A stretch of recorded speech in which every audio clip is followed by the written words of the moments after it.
Well, welcome everyone. Thank you for making it to our October Pasco Chamber Membership Luncheon. My name is Colin Hastings. I'm the Executive Director of the Pasco Chamber. And today's program features a Pasco City Council Candidate Forum, and I want to thank our luncheon sponsor today, Columbia Basin Paper and Supply. So with that, if you don't mind, please join me in the Pledge of Allegiance. Make sure everybody's got all their food out of their mouths. Okay. I pledge allegiance to the flag of the United States of America and to the republic for which it stands, one nation under God, indivisible, with liberty and justice for all. Thank you. You may take a seat.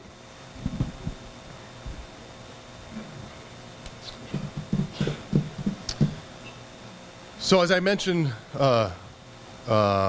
earlier too, that obviously we're here for the Pasco City Council Forum, and want to let you know there's an opportunity for the attendees here today to interact and ask questions, and that's what those brightly colored postcards on your tables are for. There should be some Columbia Basin Paper and Supply pens as well too to write with on those, and Marilyn and Rebecca will be coming throughout the program to pick up your questions. So I really encourage you to really be involved and let us know if you run out of cards. We have more cards as well too. At this time, I'd like to introduce the elected officials that have joined us here today. I'd like to start with Franklin County Commissioners Bob Cook. Bob, let's go ahead and give him a round of applause.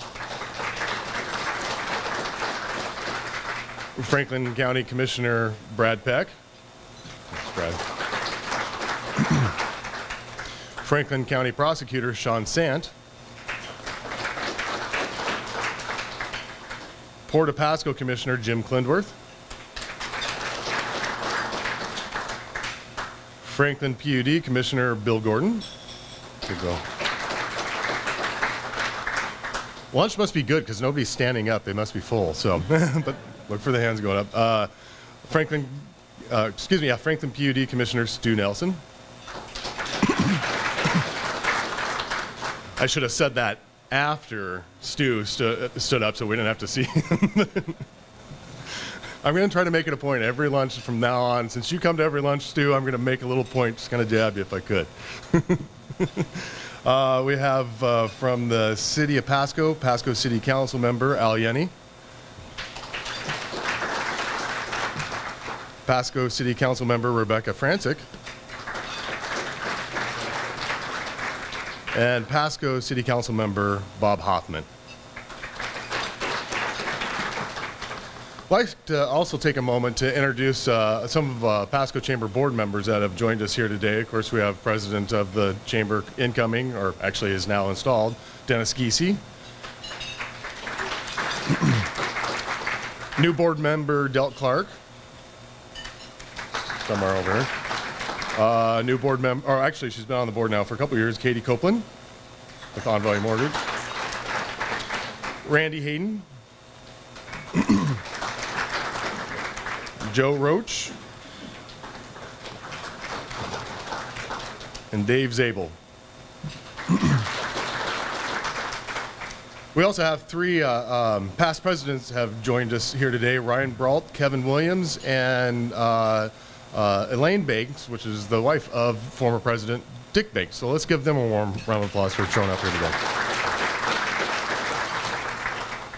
And being a federal holiday today, I'd like to acknowledge Mitch Roach, who is a banker that still made time to show up to our luncheon today, but at least he didn't wear shorts.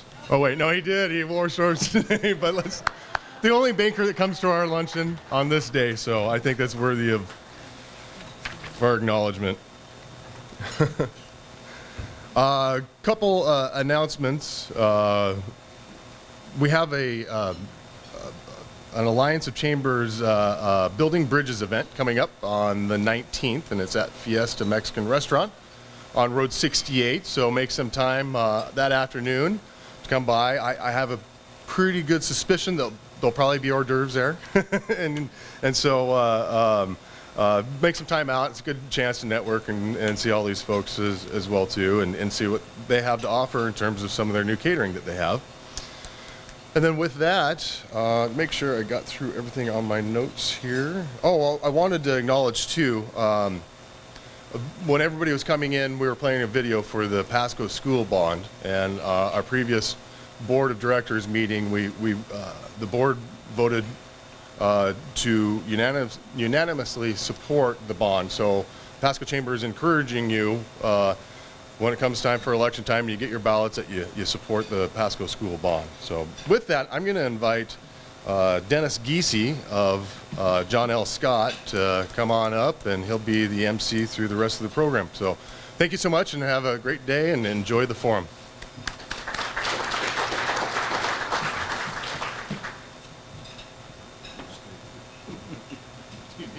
Well, just for the presentation, are they going to do Oh, yeah. Oh, okay. So this is my first forum as president, so we're trying to get organized here a little bit. I thought I had to hold his hand because he asked if I was leaving or not. So No. I wanted to make sure. Yeah. So anyway, I would like to introduce or announce a new member to the Pasco Chamber, Fiesta Foods, again on Road 68. I know him by Richie. I understand Richie couldn't be here today, but Elizabeth Salinas, come on up.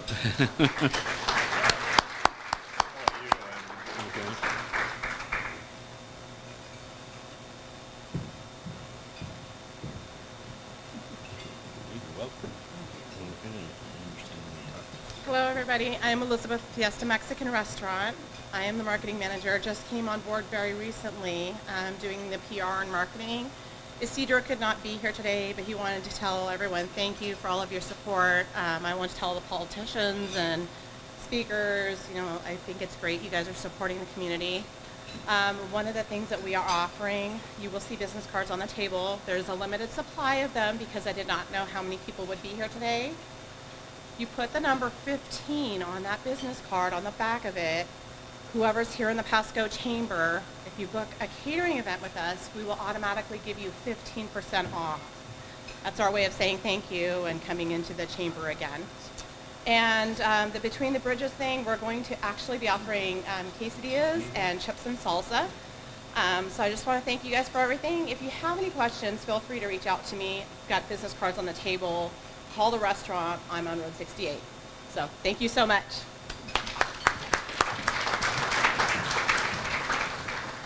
Thank you, Elizabeth. And I'll reiterate, it's a Fiesta Mexican Restaurant, not Fiesta Foods like it says on my cheat sheet here. So we neglected to introduce a couple of board members for the Pasco Chamber, so I'd like to introduce Samantha Horton and Sarah McPherson.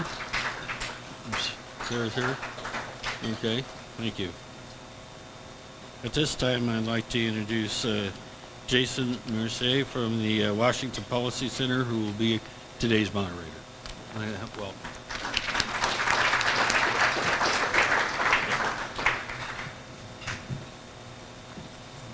Well, thank you for having me here today. It's exciting to see democracy in action. And when you think about elected office, we think about Congress, we think about the governor, we think about the state legislator. As a government reform director, let me tell you that sometimes the most consequential and important decisions are made at the local level, at the county and city level. Both good and bad, those decisions start here and make their way up. So these candidates you're going to be hearing from today could be making the decisions for the state of Washington down the road, and your decision is very critical. Before we get into the ground rules for this forum, I'd like to introduce the individuals that are here today. We have a couple that are running unopposed and not attending, but because this is being rebroadcast, I'm going to go ahead and list everybody. So when you do hear your name, if you are a participating candidate, I'm going to ask you to come join me up here. First, though, I'd like to acknowledge that we have Mayor Matt Watkins, who is unopposed and will not be participating, so we can have more time for everybody else. Also have Blanche Barajas, will not be participating because, I've got a little back feed here.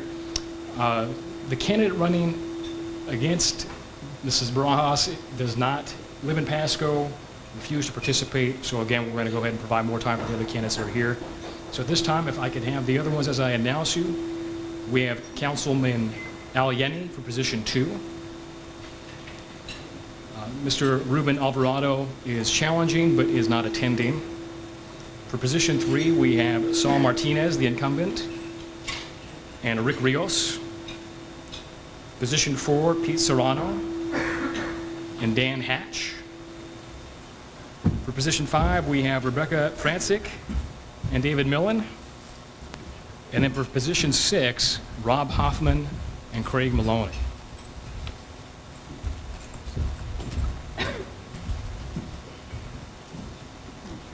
All right, so as everybody is coming up and getting settled, let me go over our ground rules for this morning's debate. Oh, candidate forum, not a debate. If you have not yet registered to vote, today is your last day to go online and register to vote. So if you have not done so, please do that today so you can help participate with the election of these individuals. Ballots are being mailed next week. Votes will be tallied November 7th. Now, this candidate forum will be rebroadcast on Pasco City Television or Charter Channel 12.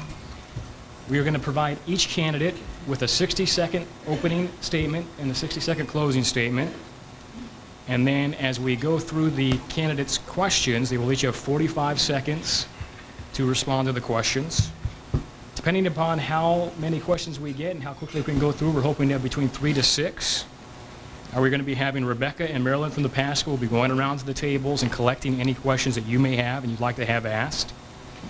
And the gentleman with the second best haircut in the room, Mr. Collins Hastings, up front, will be our timekeeper, so I can have the candidates as they're going through. He will be flagging you as the time is getting close.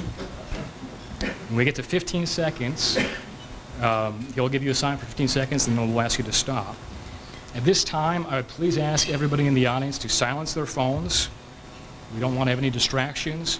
And this is not going to be a town hall, so we're going to ask to hold the applause, any type of reactions until we have concluded so that we can get through as many questions as possible.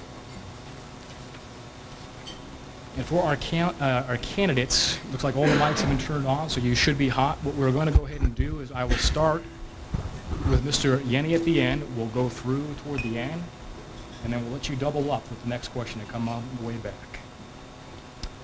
With that, I think we are ready to go ahead and start with the opening statements. Well, thank you for the opportunity to be back in front of you all again. I graduated from Pasco in 1964, have been a resident and own a business in Pasco and/or own a business in Pasco since I got back from the service in the 70s. I actually have been able to make some really tough decisions in my life as a platoon sergeant in Vietnam.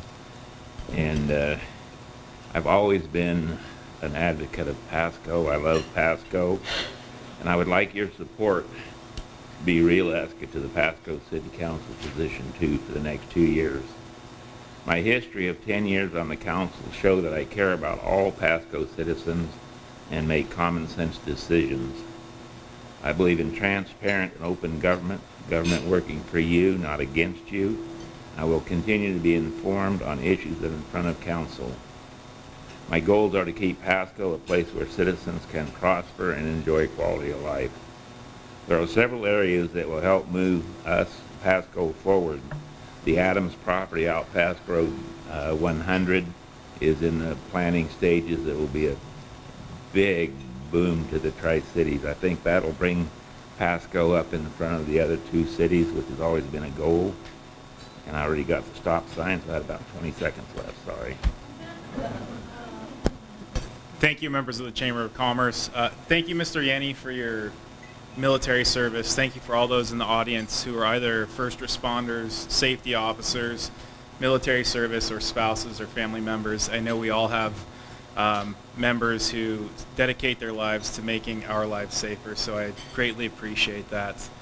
My name's Pete Serrano. I'm running for District 4 in Pasco, and I've moved here about 2.5 years ago. I've got a wife and 2 children, a 4-year-old and a 2-year-old, and every time I wake up and I look at them, I wonder what their future holds, how I can make their lives better. I try to do that on a daily basis when I come home at night, when I leave in the morning, spend some time with them.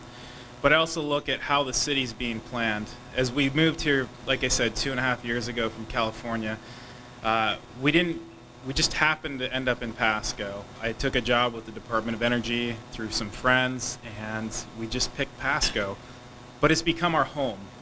We are true Pasco residents. We love it. We enjoy it. We want to see it continue to grow and flourish. That means planning it smart and growing it smart, making sure the amenities that are needed for families are there. Thank you.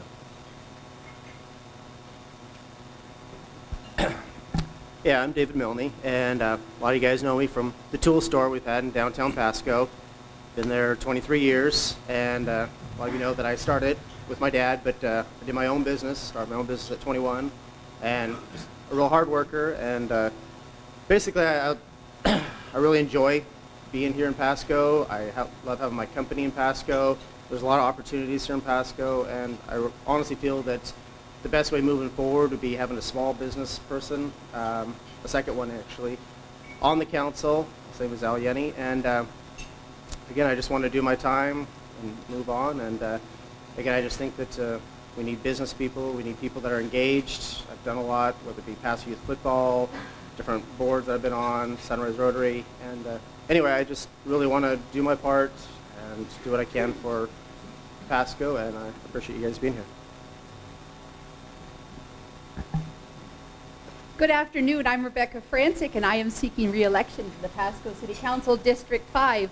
I didn't expect to be back here so fast, but in 2015, when I promised to make Pasco a better place to live, work, and play, I kept those promises. So let's look at my performance over the past 2 years. My votes have strategically and efficiently invested your tax dollars. We brought $91 million of industrial development into Pasco last year alone. We secured money for the Lewis Street overpass. We've held public hearings for your ideas on the road for 500 acres being developed at Road 100. We successfully convinced the legislature to sell the DNR property so we could more efficiently build public infrastructure. We constructed a new police community services facility. We are finishing a new fire station on Road 48. And we did all of that while continuing to drop your crime rate, your city tax rate, and your public debt. Pasco is now named by independent surveys as one of the best cities in which to live, work, and buy a home. Based on these performance metrics, I am asking that you elect me, Rebecca Francic, to the Pasco City Council.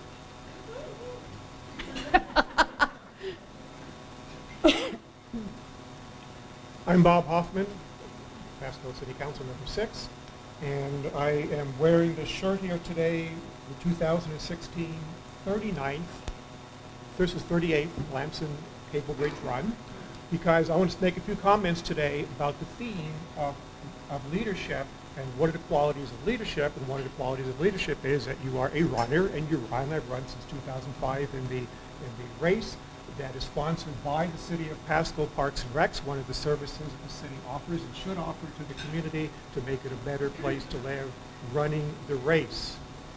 I also like the colors here. I think a great choice of colors, and I adopted those colors in this year's race. So the R's of leadership, I come recommended by the Home Builders Association because I thought I was good for business. I have a business of sorts and rental property to immigrant families here in Central Pasco. So I get dirty and wet in my job every day in serving them.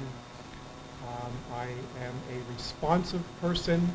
The newspaper editorial said that I was a responsive, devoted city council member, and I would like to continue to be that for you in the next 4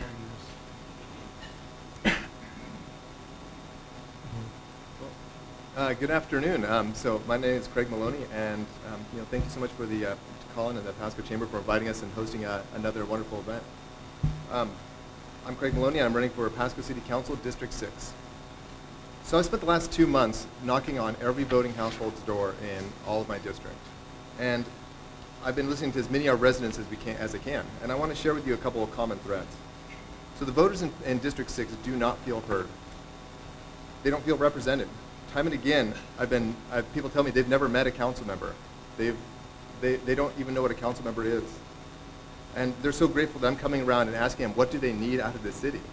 the only way a council member can be good, in my opinion, is to represent the voters and what they need.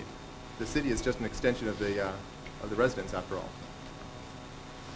District 6 feels like the city has turned its back on them. They see the investment in the west side of Pasco, and they wonder why they've been forgotten.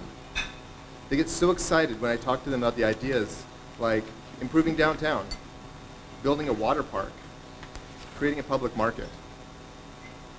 They have so much energy and so much passion, and they feel like they have not had a chance to engage. So we're hoping to change that and knocking on the doors, making that difference. Thank you. Congratulations to our candidates. We have passed the first test. Everybody stayed within their 60-second elevator speech. So now we're going to start with the questions. Again, we'll have 45 seconds to answer each of these, and we'll work our way back down. I started off by saying the decisions made at the local level sometimes are the most consequential for citizens. A perfect example of this is this summer the city of Seattle passed a Seattle-only income tax. Do you believe that would be the right decision for the city of Pasco? Let's start with Mr. Malone. So, very short answer is no. I don't think Pasco needs to go above and beyond where the state is already looking at going on the minimum wage. It's important that minimum wages are adjusted to individual cities as they need to be developed, and especially the city of Pasco, we're not exactly a high income, high education sort of town right now, and so there's a lot of what we need to do is just simply be responsive to what the businesses are needing and what the businesses want. Thank you.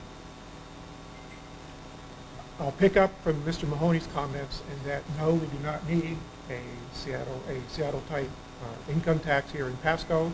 Bad idea. And I'll go a step further and say I don't support a $15 an hour minimum wage either. I don't think that has helped. I think we need a bottom rung of the ladder economically to walk up to higher levels, and by raising a bottom rung higher, that eliminates it for some people. That's not a good idea.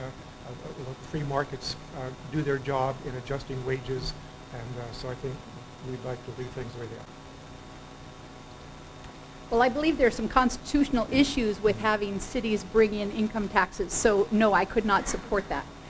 What I have been working on, though, is bringing in higher wage jobs. We are really trying to raise our education levels, and we're trying to bring in employers who are bringing in higher wages so that our citizens in Pasco have a better quality of life. So yeah, definitely a no, as in like big NO on income tax here in Pasco.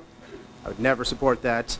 Talk about getting higher paid jobs. I know one of the endorsements that I have got is from the local 598, and I am supportive of unions and the apprenticeship program, and I think I work well with a lot of people, and again, I'm definitely for what she's talking about as far as we definitely need more higher jobs, but definitely no on the taxes, and again, I think we're paying a fair amount, but definitely would not want any more.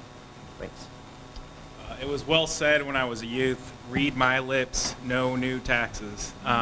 But no, in all serious candor, I do not think, I think Ms. Francic hit it on the head. We have some constitutional issues that we're actually going to see statewide with income taxes from the legislature. And I would hope that not only would the city council oppose an income tax in the local area, but they'd have the ability to legislate or lobby the legislature to not pass a statewide income tax. I hope we would be adequately vocal and supported in that. So not only no for a local income tax, but supportive of responding to against a statewide income tax.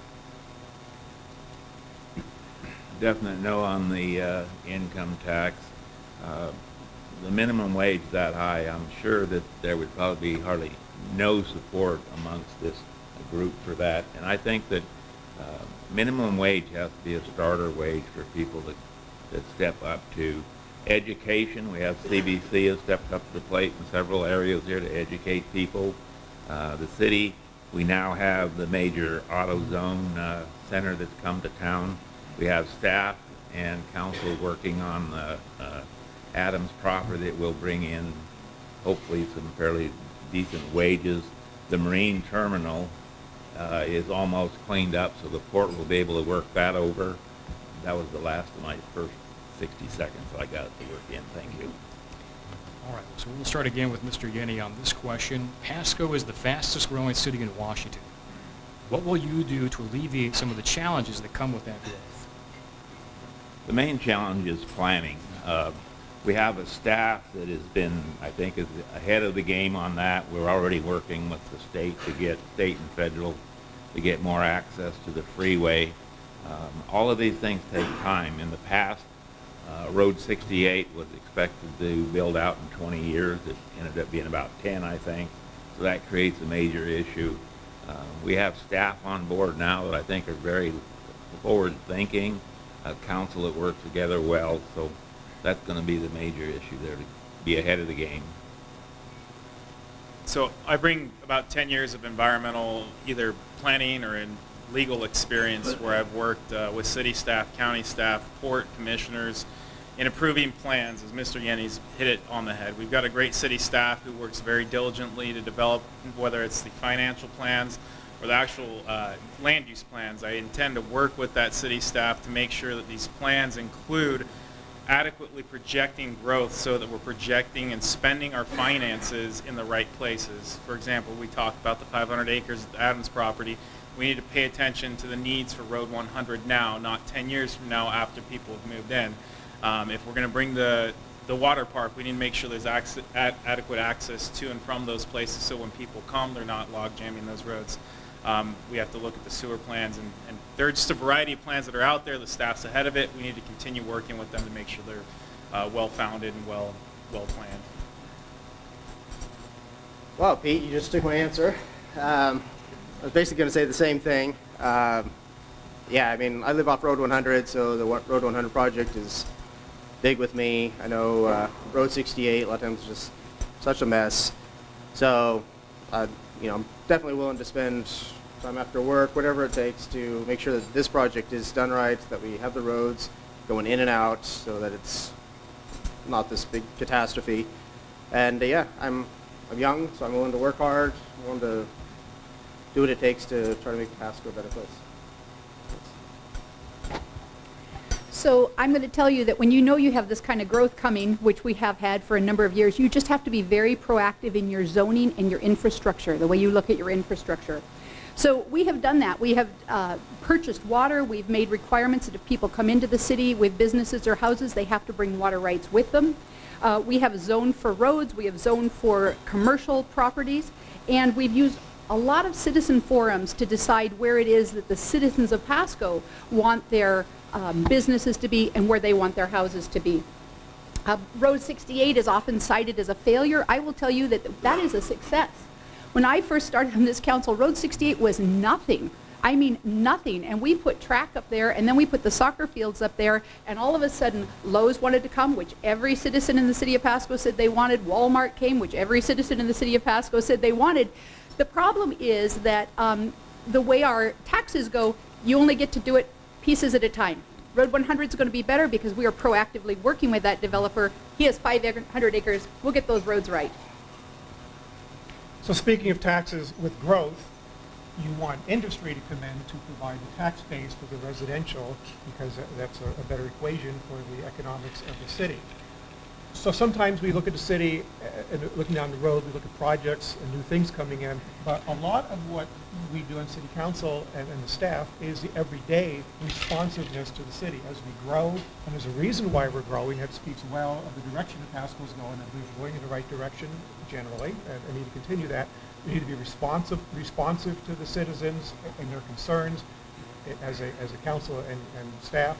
We need to have respect for our community and our citizens. We need to be right thinking, resourceful, and using resources the best way possible to answer challenges and pursue opportunities as they arise. So with the fast growth, and again, we're one of the fastest growing cities in the entire Washington state, so this has been a real challenge for us. So obviously, I don't want to beat the dead horse on the thoughtful planning. That's key. I'm a certified project manager. I've been doing this for over a decade. I really get how projects need to be run, how to manage the sort of things that are for growth like this. And I certainly want to agree with my opponent here about the new businesses. When we talk about tax, businesses and their property values are taxed and provide stuff for the new growth for these schools. We just talked about the Chamber of Commerce wanting to supporting the bond.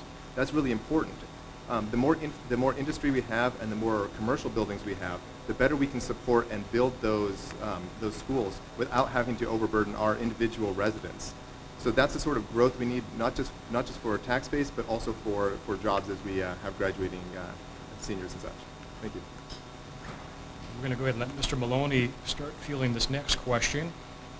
Now, there's no good or bad reason for Pasco to make a play for Amazon second headquarters. Probably won't happen, but what type of tax incentives and/or do you support tax incentives to encourage business owners to locate on the Franklin County side? So we need to be very thoughtful about how we approach that. Because we're such a tax-strapped city to begin with, and we put such a burden on our residents as it stands, we need to be very careful with how much incentives we provide to industry. Obviously, like I was just saying, we need to draw in the industry and draw in industrial and commercial buildings to help keep up with our growth. But we need to be thoughtful. We can't be going after some of the sweetheart deals that they've given Foxconn over there in the Midwest and such, where there's such an investment of tax dollars that it's unlikely that the city will ever truly benefit from that growth. We have to be very thoughtful about that. So I would say that we don't want to necessarily be the biggest going after the biggest industries. We should be going after our natural growth, focus on our natural constituencies and the sort of businesses and industries we already have here. Thank you. It's customary for municipalities to offer tax incentives to attract business. It is common practice for municipalities to hire a lobbyist to represent us in Olympia to pursue our agenda. And within reason, that's what we do. And to do it in extreme, as was cited, maybe poor policy, but as a generalization, I would agree that tax incentive packages to attract industry are good and necessary, along with our good road network, our airport, our railroad, our highways, our available cheap energy, affordable energy. These are things we can put with our tax incentive to try to continue to bring industry into the area to help our tax base and provide jobs and economic growth for the future. Well, I guess I would like to say that not all jobs are jobs I want to bring to Pasco. I want jobs that give our populace a chance to have a living wage. So when you start looking at incentives, you have to really look at what's the payoff for the city of Pasco. We do not give a lot of incentives because we want the businesses that come in here to want to be here and be part of our community. What we can do is we can provide very efficient service at City Hall. We can make sure that your permitting is clean and easy. We can make sure that our regulations are easy to understand. And we can make sure that we've got the infrastructure in place that will make it possible for you to be successful. We're very lucky to be here. We've got a barge system, we've got a railroad system, we've got a airport, and we've got good roads. So there are a lot of good reasons to attract people here, and we've got a good population of hardworking people. But who we attract really matters. Yeah, so I'm never one for giving some customers or businesses sweetheart deals at the expense of the small businessman. Usually the small business is one that's actually paying good wages. So I mean, these are the kind of people that we should be supporting. I know in my business, Lowe's, they charge people to be in their store, space, height, everything. I get none of that, yet I'm still competitive with them. So I know what it's like to be a small businessman and go up against these big guys. So you definitely don't want your city that you're paying taxes to be helping those guys further along, put you out of business. And I do have a lot of ideas on small business. And, you know, as far as the portal on the website, having where the city could actually help small business get started, as far as let them know what things are due, how to set up a business, who to talk to, all that sort of stuff. So I really think we just need to be careful of who we're bringing in, and again, supporting the people that have been with us for the last 20, 30 years. Thank you. I think this kind of goes back to where we started as far as some of the issues we're seeing with Pasco is this immense amount of growth in such a short time. If we're to bring in on a tax-based program someone like Amazon, how long are those jobs going to be here? What's the give they get? If we're talking about a short-term financing or tax break to get a long-term contract, you know, give a 5-year break for a 20-year guarantee of X amount of jobs, that might be worthwhile. But we'd really have to work with the city staff, the city financial group, as well as legal counsel to ensure what we're doing is something that really benefits the city.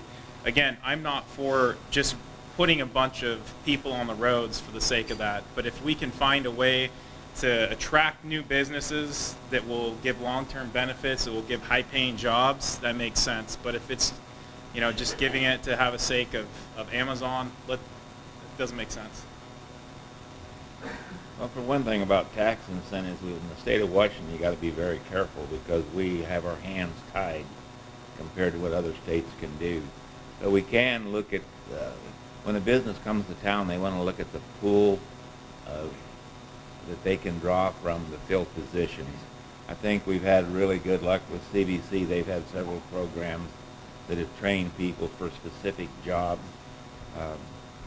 And when it comes down, we have to have a council that is small business friendly. We have to have staff that's small business friendly, which I think that has come around in many folds over compared to what it was in the past. We now have staff and city management that is willing to look forward into what we've got coming. Building inspectors are a major issue. Of the people that I know that have located in the Pasco in the past,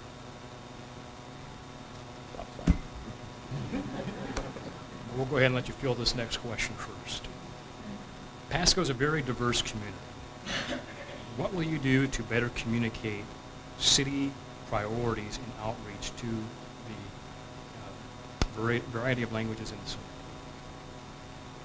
I need to talk faster, I guess.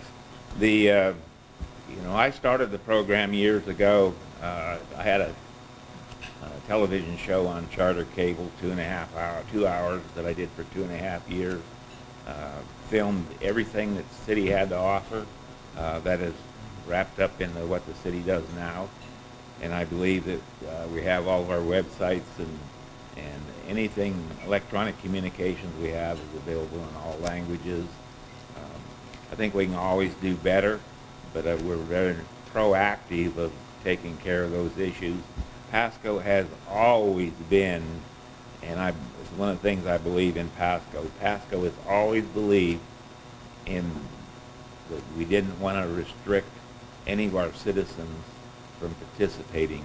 Years ago, some of our community was not being able to stay in Kennewick after dark. Pasco's never been that city. That's why I've always loved Pasco, and I'm going to run past it just a little bit. I love Pasco, and I love the way Pasco has been ever since I've been here since '59. Thank you. I see the city is starting to become more and more active on social media, and I think that's one area where they can really learn from the city PD.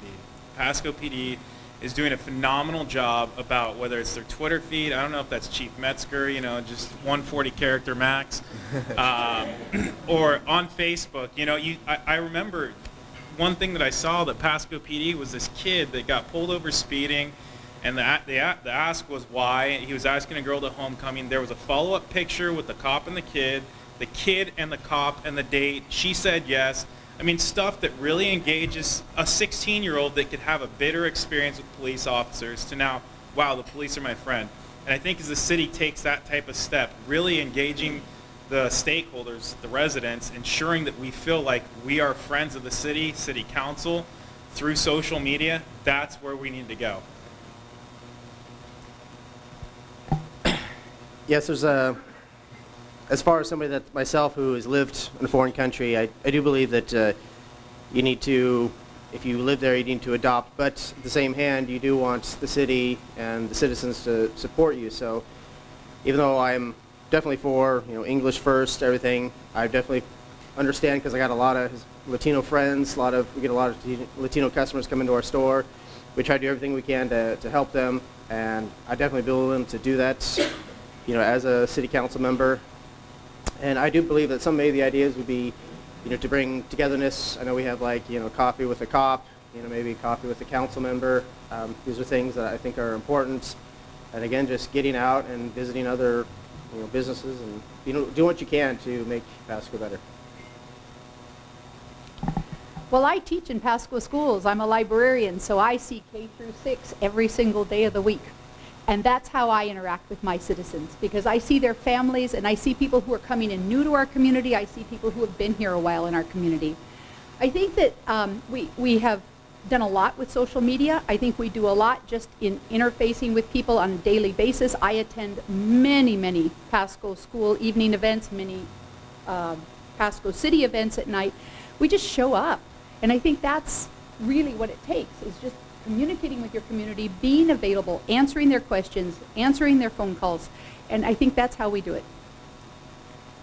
The question focused on communicating to diverse citizens, and we are a community, District 6 is 80% Hispanic, and I am a landlord in the Hispanic area, and I deal with the Spanish speaker question all the time, and I would agree with Mr. Milne that our focus should be on togetherness. So Pasco communicates in Spanish in a number of varieties, our media that goes out, our Pulse newsletter, and we do make efforts to use 2 languages. I would not be in favor of all of our meetings or anything like that being in Spanish, because as I go out, as Mr. Milne has also gone out, interviewing people in our campaign, I found that 98% of voters who are registered speak English, and a few who don't. It is time to switch languages. So I think on a personal level, it's good for me as a council member in an 80% Hispanic district to have some competency in Spanish personally, but as a general policy, I would limit, as we have, to reasonable accommodation. So this has been a constant thing I've seen with my opponent and I. As I see a different Pasco in District 6 as I'm going out and knocking on doors. About 1 out of every 8 to 10 houses that I knock on speak only Spanish. So I'm not getting the 98% English speakers. So I'm not sure if I'm knocking on different doors or how this is going. I believe strongly that we need to have a diversity commission in Pasco. It needs to be made up of residents, and they need to help us figure out how are we going to best reach out to this community. Look, we have about a quarter of the voter turnout in District 6 as they do in other districts. This is in Pasco, same population base. So clearly there's a discrepancy in how people feel like they're being heard and whether or not they even feel like they're being heard. We can do some simple things, like have council meeting down in Tierra Vida. Or maybe instead of only being on Monday nights, maybe we have one on a Saturday afternoon. We can do these things. They're up to us. And we've chosen not to engage the community. Okay, so this will start again with Mr. Maloney. Do you support allowing Uber to operate in Pasco under the same rules as they do in Richland and Kennewick? Well, I'll give you the short answer of yes. I have some issues with how Uber runs its business. This is a national and an international issue. But nonetheless, here we are, a city of Pasco standing on our own. I believe there's some valid security concerns that the police chief has brought up and brought to council, and that's important to listen to. However, when we look at what the real differences are and how we can accommodate this, it doesn't make sense to me that Pasco is going to be standing all by their lonesome fighting this big old fight against this company. So our citizens have, in general, when I talk to people, they really want Uber. Let's go ahead and let them have access to that sort of service. Thank you. That's a good answer. I'll qualify just a bit. You know, if you've watched the TV shows on City Council, we went back and forth time and again on that issue, and the discussion ranged back and forth on security issues and so forth. And as is typical with issues that council discusses, there's pros and cons of everything. You make a decision. It's not a clear-cut black and white. Where is the preponderance of evidence weigh from one and the other? And as I consider this, listen to the police chief and his security concerns, I came down to the fact that the pros outweighed the cons. We should do it. We have the airport. There are risks, but every decision has some risks. Are the risks acceptable? I think that they are. They're controllable within degrees, and reasonably so. And so I do support Uber, the job opportunities it creates, the convenience for our citizens, and it brings some line with our community. So there were 2 votes in the Pasco City Council about transportation companies. The first vote was, do you think that people who are providing public transportation should be fingerprinted so that we can verify they are who they say they are? I voted yes for that bill. I don't think it's onerous to ask somebody who's going to be moving people around the city to show up for $5, 10 minutes, one time only, to verify that they do have a valid driver's license. The second vote was, do you want Uber to come into your city? And I voted yes, I do want Uber to come into our city. But I do want them to meet the same criteria that all of our other transportation companies have to meet. If we make this the Uber bill instead of the transportation bill and let Uber have anything they want, then you know what? We can't ask taxi cabs to fingerprint their people. Anybody else who's transporting people does not have to meet any of those basic safety things. So I voted for Uber and I voted for fingerprints.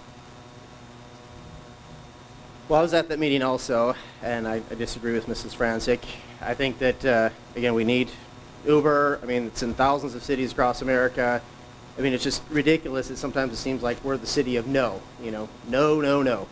I mean, we should be able to get to the Pasco Airport with Uber. You can get there with Kennewick, Richland, so I'm definitely supportive of Uber. I mean, they have their own security controls. I do believe them. I'm very much supportive of Bob Metzger. I know he's doing a great job. I just disagree with on this, and I think we need to move into the current century. I mean, we got cell phones, apps. Let's use them. Let's do what we can to make, you know, Pasco more competitive, and it's going to be good for business to have Uber here. I mean, people who go to restaurants from the airport. I mean, there's just so much things that I'm just amazed that there was a no vote on that. So that's my stance. I've yet to become decided on this one. It's one of the issues that I've heard, and I'm still undecided. I know there's tremendous value in Uber. I know there's value for those who want to drive Uber, who want to ride Uber.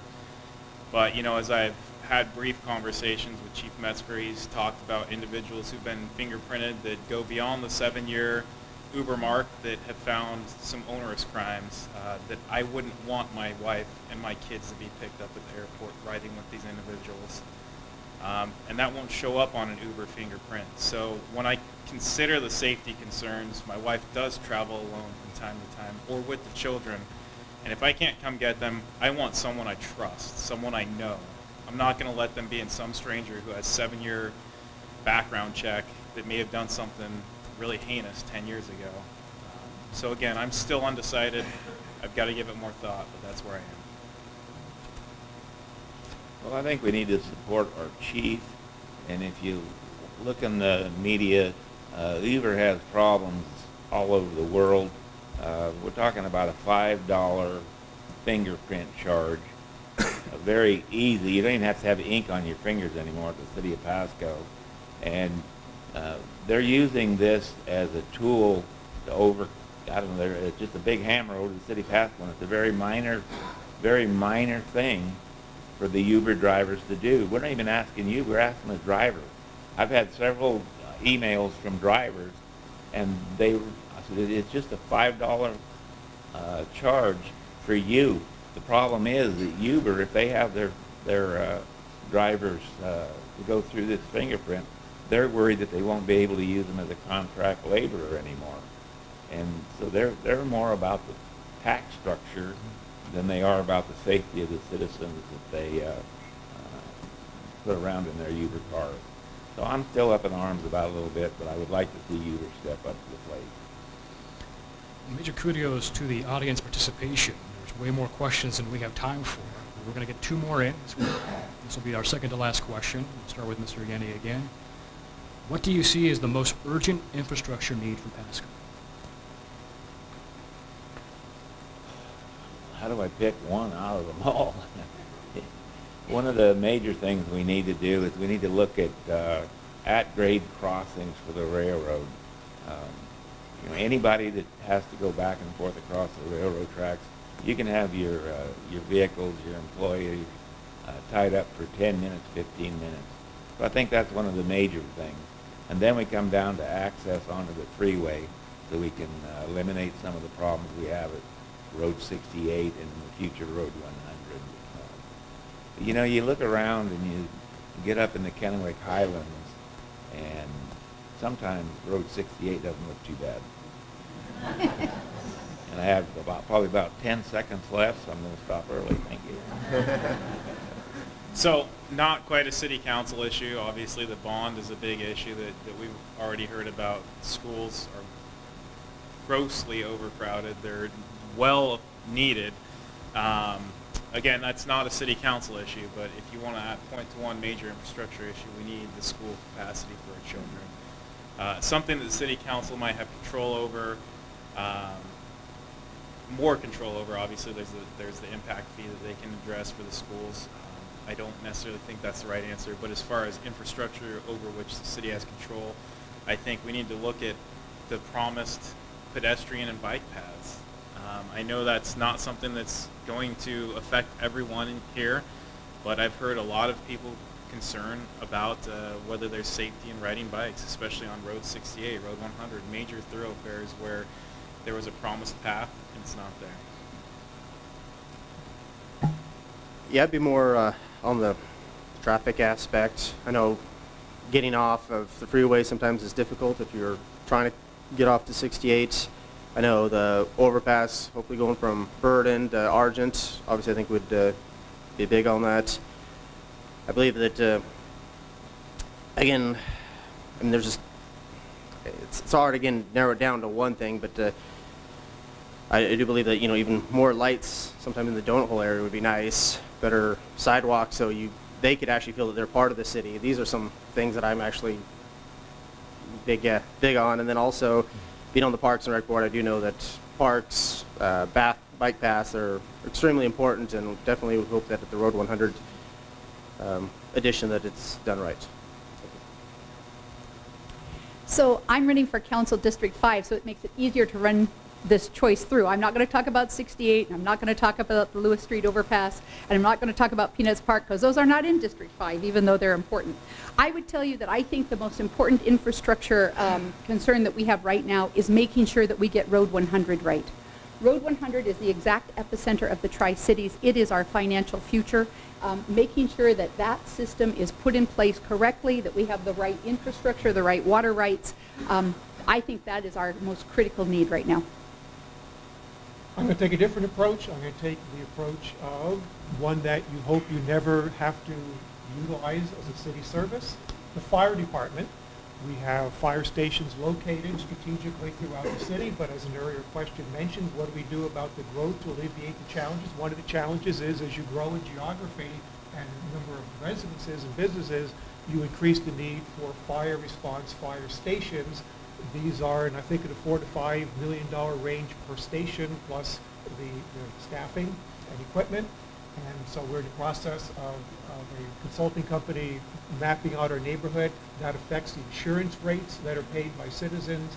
It impacts the response times to a fire, and we want to minimize that to increase the safety for all citizens, and decrease their rates of insurance and the safety overall of the community. So I'm going to second a little bit of Pete's comments. Obviously, we're growing the city of Pasco is growing about 650 new students every year entering into elementary school. That's an elementary school and a half. And again, I'm not running for school board, but the city certainly has a role in making sure those are adequately funded. In terms of what the city can do, so I've walked down my entire district down. There's so many of those streets that have some dangerous crossings. There's a lot of the street parking creates a lot of intersections where you have a two-way stop and people are racing either through the stop signs or racing down the other side. There's not a lot of good visibility. I'm talking to folks who are deeply concerned that their kids are going to get injured or hit by a car. There's a lot of these streets that need to be thoughtfully looked at, whether that the investment's there for both the lighting as well as the visibility and correct stop signs and such for the streets to keep our people safe. Okay, for our final question, let's get philosophical. We'll start with Mr. Maloney again. Can you define entrepreneurial government, and do you support it? So thank you, Mr. Peck, for this question. I always appreciate you. So entrepreneurial government, and I've had a number of conversations about this particular topic.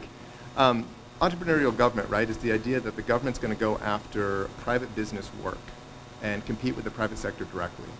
And the short answer is no, I don't think the city is in the role of doing that. The city's role is creating an environment in which private businesses can flourish. However, there are certain aspects that the citizens and the voters want a set of things out of the community and out of the government that the private sector is not filling. The water park is a perfect example of this. We've been occasionally approached and occasionally talked to folks who are interested in starting a water park here, and I would welcome that with open arms. In my role in the Pasco Public Facility District, we have yet to have one of those come to any sort of reasonable fruition. If a private sector can't fill it, it makes sense for the city council to take a more active role in that absence. Thank you. No, the city should not compete with providing services and opportunities that private enterprise can do. As a general statement, some things are the exception, like city parks.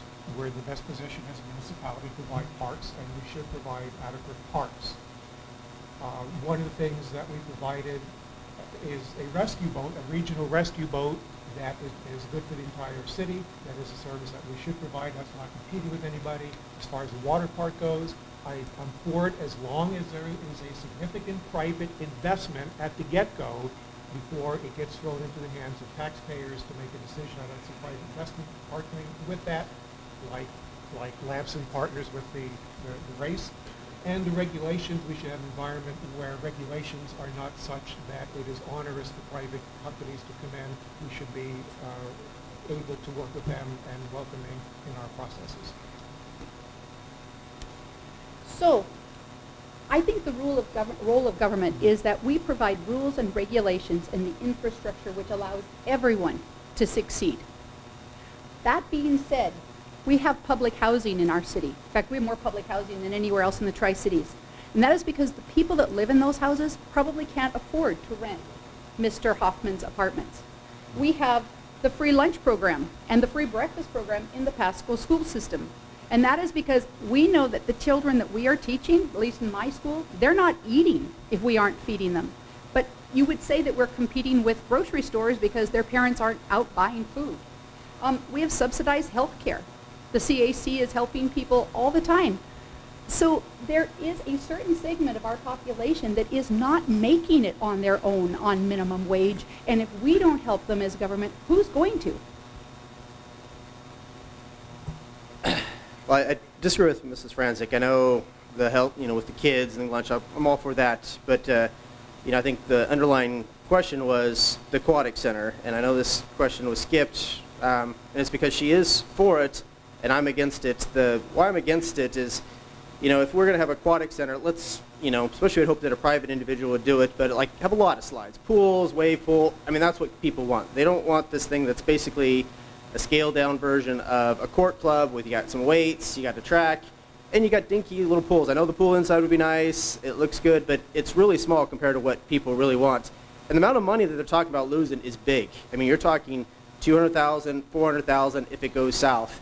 And we're on the hook for this, so I would never be against, never be for government taking the place that an individual could do or private entity. Thank you. But since he put words in my mouth, could I just say I'm for the aquatic center because we did surveys where the citizens of Pasco said that's what they wanted. So I am listening to your voices. Since she put words in my mouth and said, my apartments are cheaper than that. I'm going to put words in my own mouth here. The question is a little broader than the aquatic center. Defining entrepreneurial government and do you support it? Alrighty, thanks. I'll put my own words in. Thank you, Craig. That was a well stated definition. Entrepreneurial government is essentially taking the role of the private individual and starting to expand and expend funds. There are instances where a public-private partnership, which is a specific role where the government, a private individual or group, an equity group, let's say, work together to build facilities, not just an aquatics facility, but whatever facilities, parks, any other recreational needs, government buildings, where these two groups, the government and equity groups, can finance these projects. Where it's necessary and appropriate, that may occur. However, there are instances like our libraries and some of our parks where we can fund through our taxes, and we are doing so. So let's keep what we can through our tax revenue. Where we need additional facilities, let's reach out to public and private groups to help fund. Well, I'm not going to pick on Mr. Peck for that question, even though we've heard it several times. I believe that private industry, private enterprise should stand on its own. I don't think the city should go after that. I have a little bit of weight on both sides of that, though. I'm going to kind of go back to my age a bit. In the 60s, the county was going to let us build a drag strip in the port. Volunteers were there cleaning up the area to do it. Tri-City Raceways come in and said, we're going to have a drag strip. county backed out. We still don't have a drag strip. So you got to be careful of where you go when it comes to the city or the county going against the public business. I think the water park, if somebody steps up, and definitely there, you know, we've had, I don't know, 3 or 4 private companies or individuals are going to do that. I'm taking Ms. Francis 10 seconds and go past my stop. So I think we need to be very careful when we discuss private enterprise and the city having a relationship with the county. It should be, if there's something like that, it needs to be private, public, come together and work something out. Thank you. We won't deduct from your final 60-second closing statement from our candidates, starting with Mr. Yan. Well, you know, everybody pretty well that knows me knows that I am what I am, and I'll tell you what I think. I have a tendency, I do not like being called a politician. There's an old statement that says politicians make decisions to be reelected. I don't know if a councilman ever goes down to be a statesman, but a statesman, he makes decisions on what's best for the citizens. And that's the motto I've been after. That's the motto I'll follow as long as you think I can help keep the city in the right direction and make it life better for everybody, all citizens in the city of Pasco. I've been on the east side. That's where I started my business. My first customer was Grady Blair, who was a man of color. My second customer, I think, was a Lopez. So I have worked with all nationalities. When I was in Vietnam, I was an infantryman. We had no nationalities. When we were there, we all felt that we were brothers and sisters, and that's how we need to be. Thank you. As I've spent the past several months knocking doors, I've heard a variety of concerns, you know, and we've addressed several of them. How do we get the water park here? How do we make sure our schools are funded? How do we make sure that I live on the west side? How do we make sure that the west side and the east side integrate? How do we make sure that we spend money down there, we spend money out here? As I've listened to these concerns, I've really thought about what do I want to accomplish if elected? And my ultimate goal is that I want to be able to drive around with my 4-year-old, who will then be 8, and say, hey, you know what? We worked hard to make sure that Pasco is unified, that Pasco has an identity, that it's not just the fastest growing city in the state of Washington. That has no value to you or I who are already here. Let's figure out what Pasco wants to become and grow into that. Let's attract people for a reason, because there's value in this city. I love Pasco. In the past 2.5 years, I've really adopted this as a home, and I want to show my child that we've brought in new parks, new schools, the water park, or anything else to benefit families. Well, as you know, I'm not a politician. Just a small business owner trying to do my best. And I think the best thing I do is just be honest. And honestly, we got 2 good candidates right here. We got people that are hard work. All the meetings I'd go to, I see her at meetings. I'm involved, she's involved.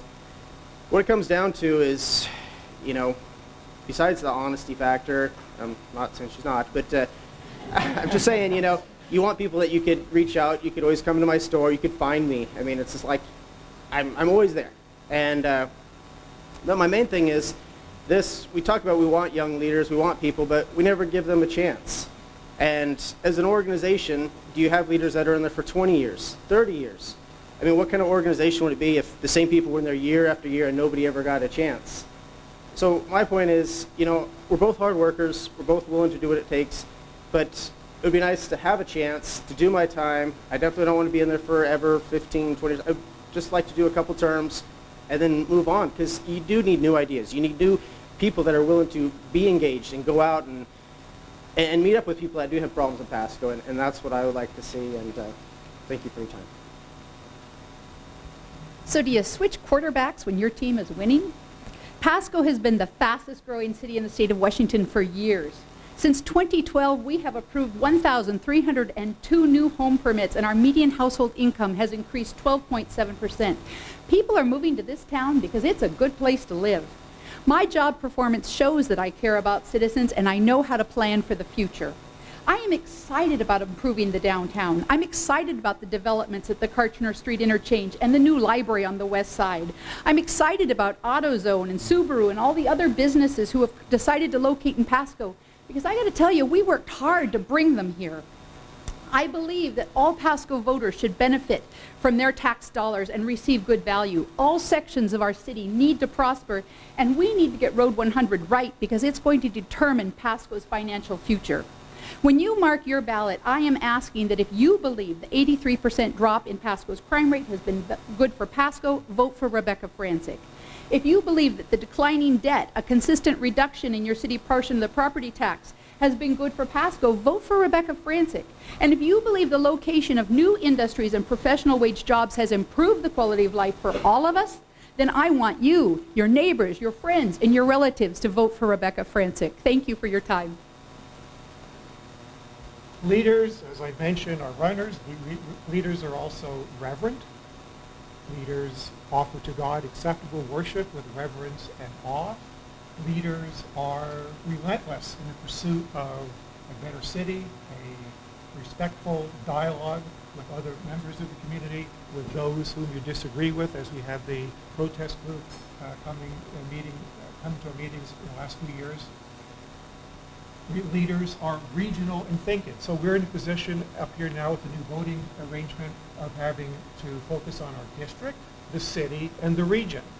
An example of that would be the call system for emergency services, which is a regional-wide endeavor we've worked through recently. The rescue boat is a regional service to the community as well. And we also have to think of our own particular District 6 here in its particular challenges. Leaders are readers. I was usually reading a book about history and biography of statesmen and women. Leaders are retired. What does that mean? We have one race with a retired person challenging younger, and another that way. Retired means I have time living here in the community to give to this community. A lot of activities are daytime, and so I'm able to accommodate those and participate in activities of the city during the week. So as I shared when I had my opening remarks, I've been out to every voting house in District 6. And let me tell you a little bit about District 6. It's young and it's passionate. So I've heard their stories and their ideas, and there's so many of them that they are our future. We need to engage them and bring them to organizations like this. Any District 6 voters in the audience today? Just some couple people here? Excellent. We need more of this. My message is clear. Look, this is not about me. This isn't about Mr. Hoffman or any of the other council members. This is about all of us. And this is what I'm sharing with my voters as I listen to them. The city is only as good as the voices we hear from our residents. That's why I'll continue to visit the residents even after I'm elected. How else can a council member do their job well? The Tri-City Herald wrote a glowing endorsement for me, and I hope you all take a chance to read it. It helps outline some of the reasons why I am the right person for this job. Let's be clear, Pasco has some amazing opportunities if we can just see them. We need leadership for today's Pasco, not yesterday's. Please follow me on Facebook, elect Craig Maloney, and visit my website, maloneyforpasco.com. I'd love to have your vote, and I'd love to hear your voice. Thank you. I think the people upstairs think this was as fantastic as we did here. So a reminder again, this will be on Pasco City Television or on Charter 12. This is going to conclude our forum. Fantastic job. Please join me in thanking the candidates for this very informative.